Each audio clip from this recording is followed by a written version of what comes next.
Hej, hej, zapraszam Was na podróż po fascynującym świecie Bloodborne'a. W tym odcinku kontynuujemy naszą podróż po DNC, po koszmarze tropiciela i dziś zajmiemy się najprawdopodobniej Ludwikiem.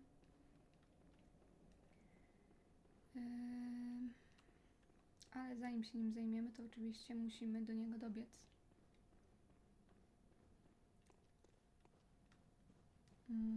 Więc trochę to jeszcze zajmie.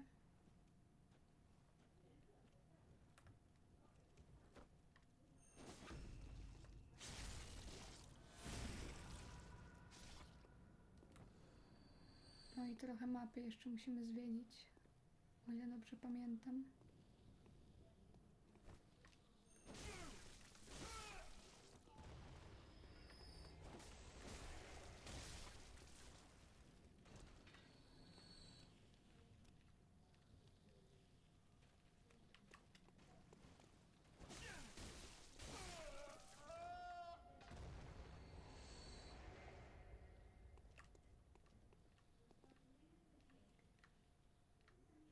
Dobra, tam chyba była jaskinia, co?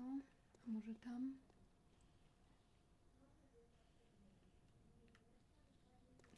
Dobra, już wiem. Zmieniłam runę, którą...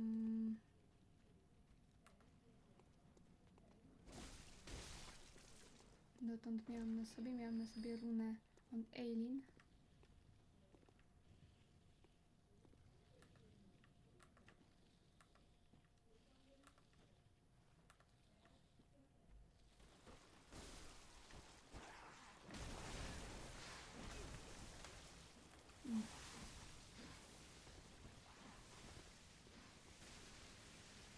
Zmieniłam na runę związaną z ligą.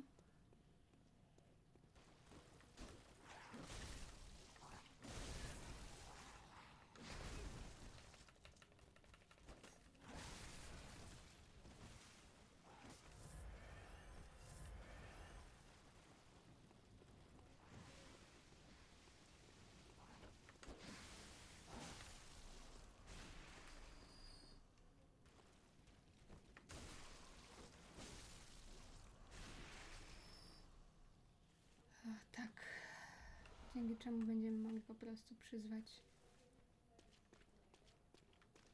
Waltera do walki. Albo spróbujemy, bo najpierw i tak muszę się do tego przygotować, bo nie mam nawet jednego wglądu, żeby...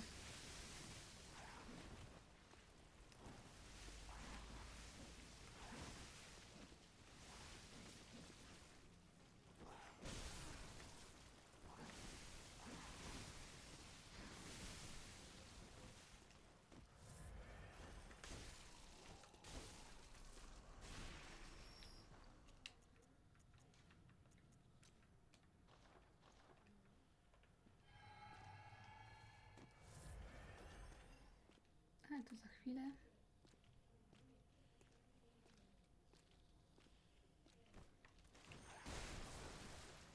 Widzicie, kopią jak zupełnie jak koń, nie? Więc najlepiej zachodzić się od boku.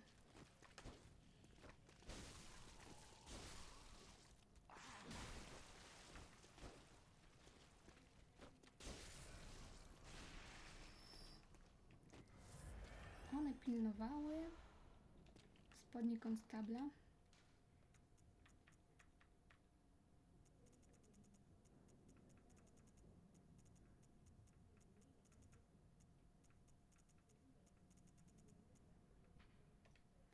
Dawno, dawno temu grupa konstabli z dalekich krain ścigała bestię aż do Jarnam. Takie właśnie mieli mundury. Bestia zgładziła konstabli. Przeżył tylko jeden, który z kolei pożarł stwora w jednym kawałku. Całkiem sam. Powyższa baśń należy do jarlemskiego kanonu, zawierającego wiele nawiązań do nadętych, nietolerancyjnych przybyszy z dalekich krain, którzy cierpią męki z powodu swej ignorancji. Dzięki tym legendom krew smakuje słodyczą. Tak, tu jest mowa o Waltrze. Gdybyśmy zrobili jego quest, to zmieniłby imię, w którym pojawiłby się właśnie człon, ten, który pożera bestię, czy coś takiego.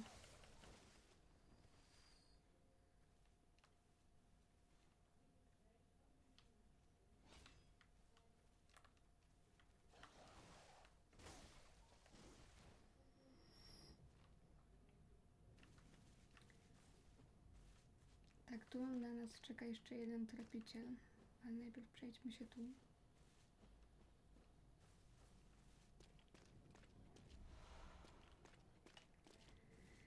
Bo to ważne rzeczy.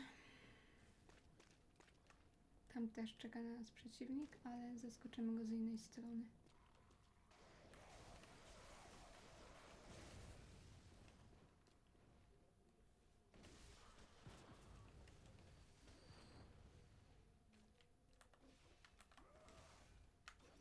Na tego przeciwnika trzeba uważać, bo on ma ogromny zasięg. Ta broń ma ogromny zasięg. Aha. Dobrze mi poszło, pomyliłam.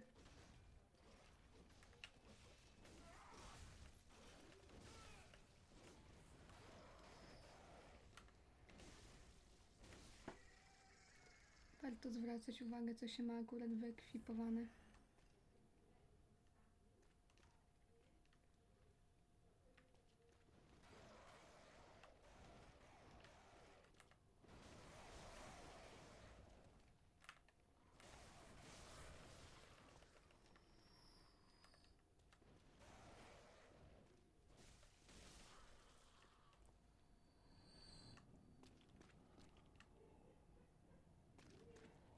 Tak.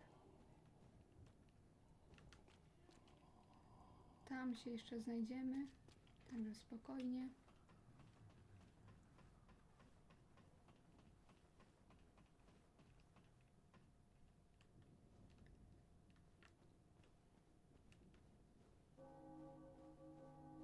Tam zmierzamy. Tam zaraz będzie Ludwik. Tu czeka na nas tropiciel, który daje nam nową broń. I chyba też ma czerwone oczy, o ja dobrze pamiętam. Jest dosyć trudny. Nie wiem, czy chcę z nim teraz walczyć tutaj.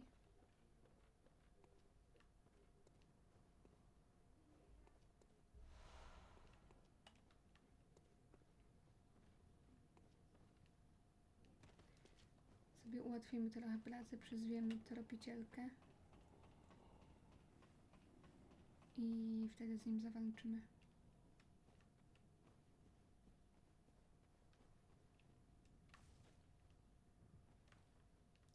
Na podobnej wieży w ogóle siedział Diura w podstawce.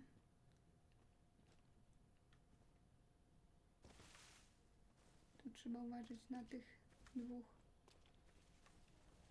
przeciwników.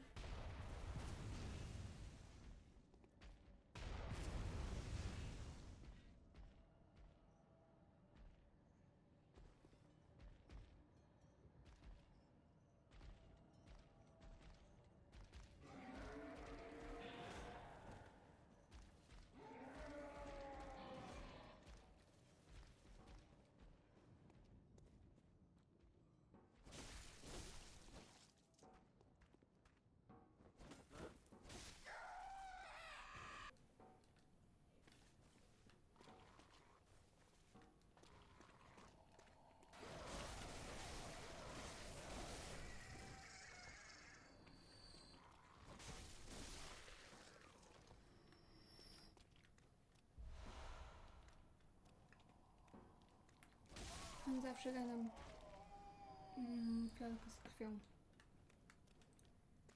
Taki ukłon w stronę gracza. Tu przyzwiemy Waltera. Ale... A tam jest Ludwik. Natomiast ja chciałabym najpierw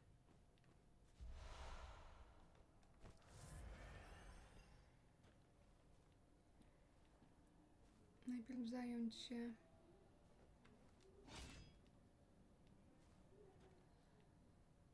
tym osobnikiem.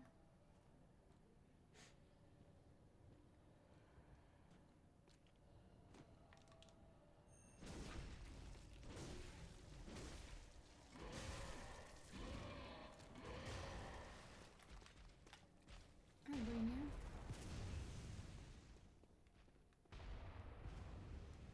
Tu możecie kojarzyć to miejsce jakby z kaplicy do Starego Jarnam, jak się schodziło.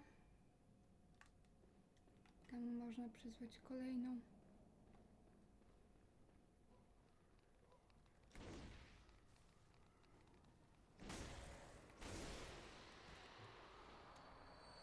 Kolejnego tropiciela i to zrobimy. Tu na nas czeka kolejny tropiciel z czerwonymi oczami.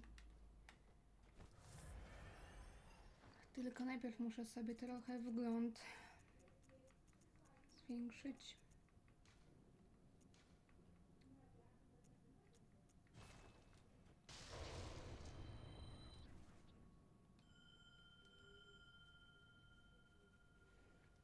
Przyzywamy Henriette, tak naprawdę nie wiem, kim ona jest. Jest jakimś dawnym tropicielem, ale nie ma o niej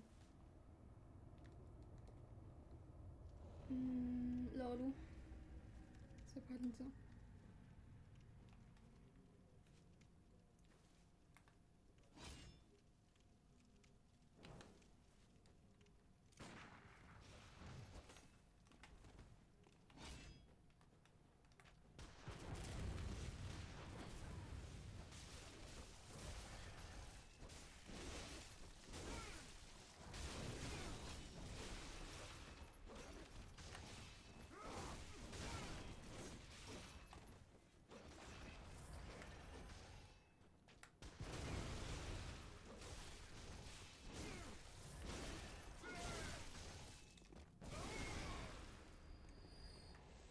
No. Powinniśmy dostać, tak, kolejne plugastwo.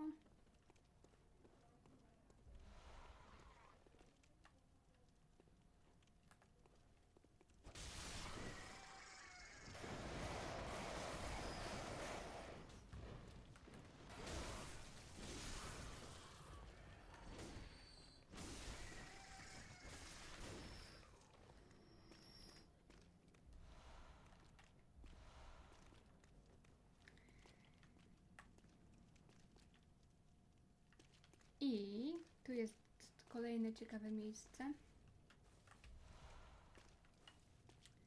bo zaraz coś spadnie na nas z nieba. O. To jest istota, która pochodzi generalnie z wioski rybackiej, która jest nad nami. Kiedy przejdziemy przez wieżę astralną i znajdziemy się w wiosce rybackiej, to będziemy mogli spojrzeć w dół i wtedy zobaczymy koszmar tropiciela, czyli te budynki tutaj, obok których teraz przechodzimy. Bo jeżeli dobrze pamiętacie, mówiłam o warstwowości, a przecież wioskę rybacką widzieliśmy z koszmaru, z granicy koszmaru. Wirująca piła, czyli kolejny przedmiot, kolejna broń. Zdradliwa broń wytworzona przez heretyków kuźni, beczki z prochem. Posługuje się dawny tropiciel Walter, pożeracz bestii. O, wiecie, tu jest jego nazwa. W postaci maczugi broń ta pozwala okładać bestie, ale jej prawdziwa siła tkwi w dołączonych piłach mechanicznych. Tarcze też szczerzące potężne zęby obracają się szybko, tnąc ciało bestii na drobne strzępki. Dobrze, jesteśmy w tym miejscu, w którym chciałabym się znaleźć, żeby spróbować swych sił z ostatnim czerwonookim tropicielem. Tylko poczekamy na Henriette. Jej się nie spieszy po tej drabinie. Ona używa miecza młota. Czy my mamy jakiś opis? Nie mamy miecza młota tu. We śnie tropiciela będziemy mogli to sprawdzić. Tam jest ten tropiciel. Idź, Henriette, zajmij się nim.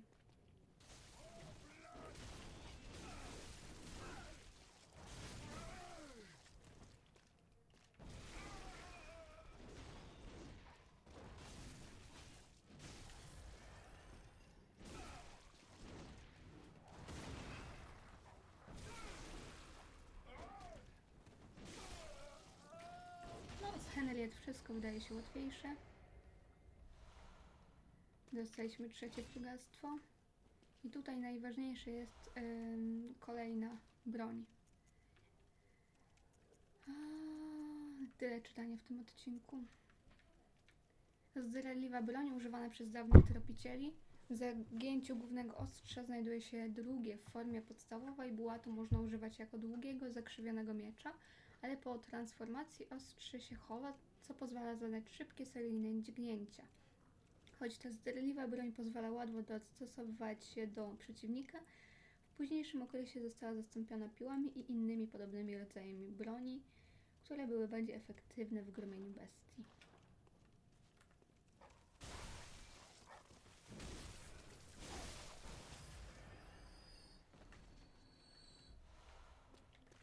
No dobrze, to idziemy jeszcze z Henriette załatwić tam tych dwóch przeciwników podobnych do egzekutorów z podstawki. I będziemy mogli zająć się Ludwikiem. Choć pewnie jeszcze wtedy zejdę do snu tropiciela, żeby spędzić echa. Chodź Henriette, szybciej. Tu czeka praca.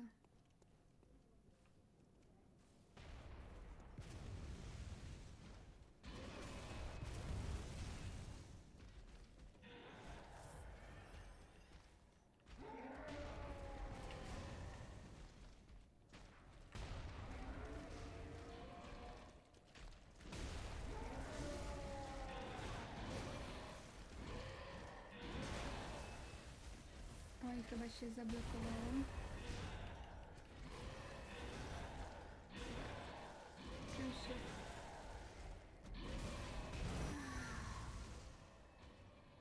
No cóż, bywa i tak.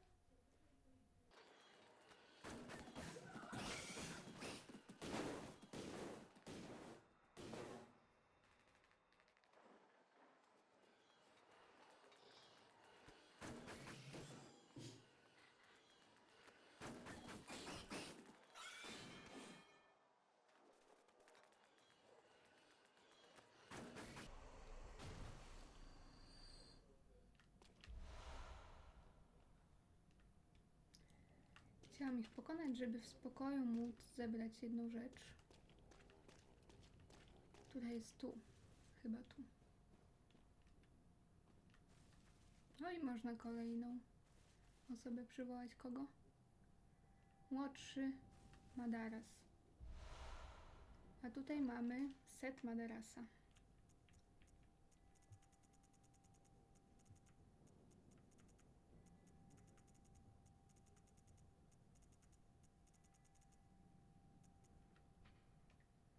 Opończa bliźniąc Madarasów zamieszkujących zakazany las, należący zapewne do starszego z nich. Obaj bracia zostali tropicielami, przynosili i rozcinali upolowane bestie, aby wspomagać wieśniaków w ich zakazanych badaniach. No, pamiętacie opowieść o bliźniakach, prawda? No dobra, mam 18 000. Myślę, że zaryzykuję i pójdziemy już teraz zawalczyć z Ludwikiem.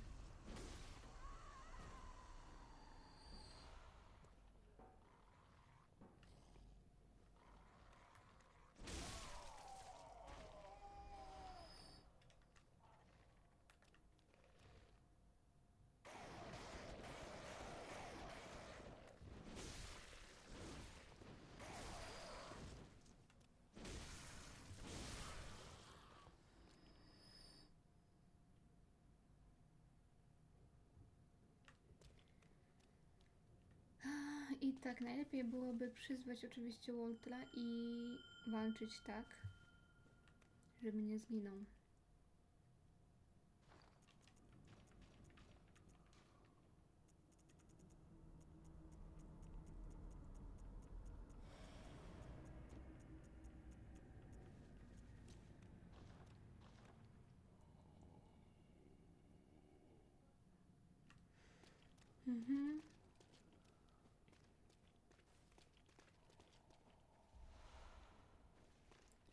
tam czeka na nas Ludwik i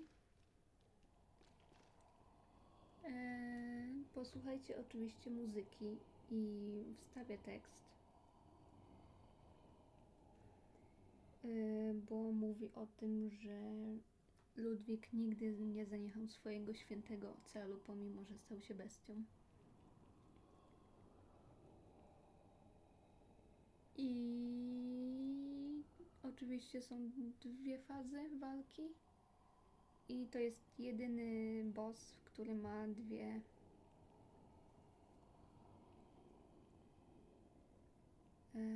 dwie różne melodie do każdej fazy, tak mi się wydaje.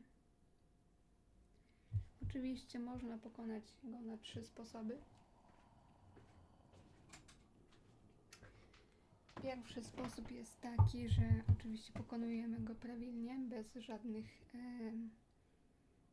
pomagajek. Druga to jest przyzwanie Waltera i walczymy tak, żeby Walter nie zginął, to wtedy dostaniemy plugastwo. Oraz jest sposób cheese'owy na tego bossa. Tylko wtedy trzeba zginąć albo się odwołać z walki, żeby powstała mgła. I wtedy próbujemy tak wejść w ściany, żeby AI się po prostu nie uruchomiło. Dobra, spróbujmy.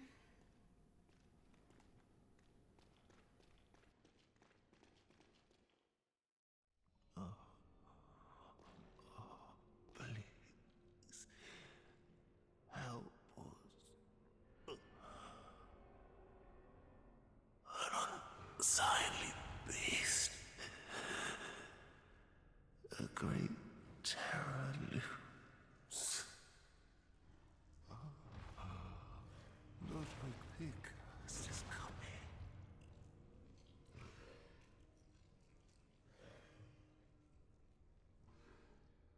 Have mercy. Have mercy upon us.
Druga faza, zobaczymy jego miecz, który zresztą zdobędziemy.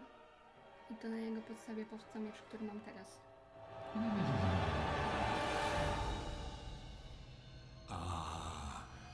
You were at my side all along.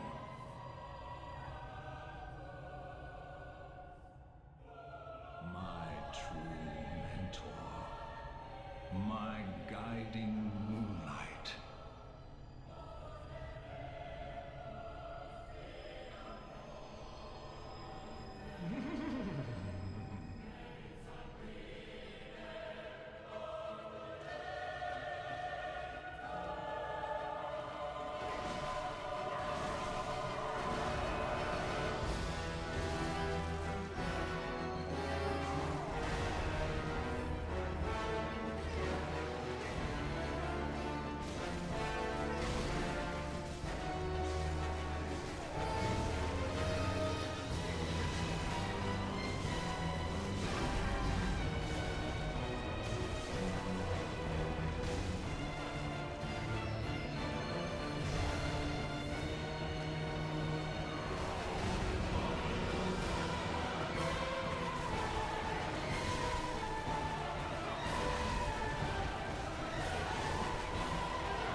To był mój ulubiony ost,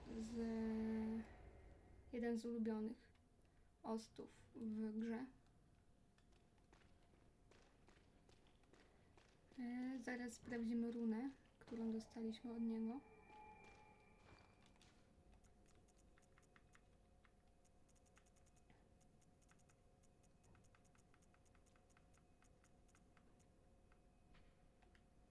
Runa Karyla odkryta przez dawnego tropiciela Ludwika wraz ze świętym mieczem księżycowego blasku. Zwiększa ilość odzyskiwanego życia w trakcie szarży. Gdy Ludwik zamknął oczy, zobaczył ciemność albo może nicość.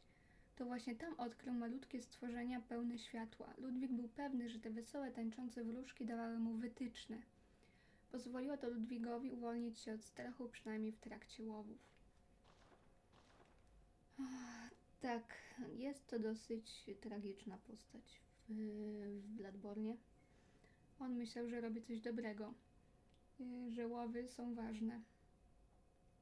I też dzięki temu założył tropicieli Świętego Miecza.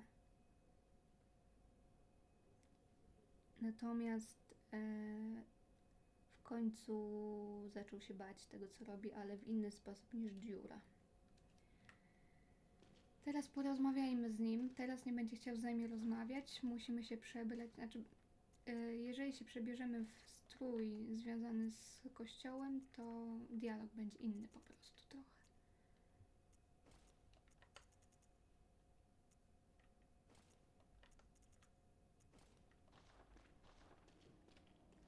Tell me, good hunter of the church, have you seen the light? Are my church hunters the honorable Spartans? I hoped they would be. Jeżeli odpowiemy tak, to się uspokoi, jeżeli nie, to zapłacze. Ah, good. That is a relief. To know I did not suffer such denigration for nothing. Thank you kindly. Now I may sleep in peace. Even in this darkest of nights, I see the moonlight.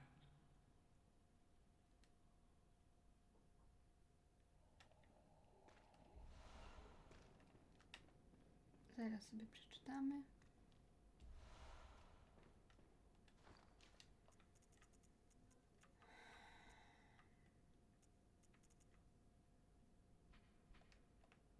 Tajemny miecz, dawno temu odkryty przez Ludwika, kiedy błękitny blask księżyca zaczyna tańczyć na ostrzu i łączyć się z otchłanią kosmosu, miecz ciska cieniste fale światła. Święty miecz księżycowego blasku od razu kojarzy się z Ludwikiem Świętym Mieczem. Niewielu jednak widziało to wspaniałe ostrze na własne oczy i niezależnie od tego, jaką wskazówkę z niego wyczytywano, z pewnością jest ono wyjątkowo intymne i ulotne. Tak. Skończyliśmy quest związany z Ludwikiem, dowiedzieliśmy się czegoś o Ludwiku. Teraz czeka nas sala badawcza, która może zająć nam 2 odcinki.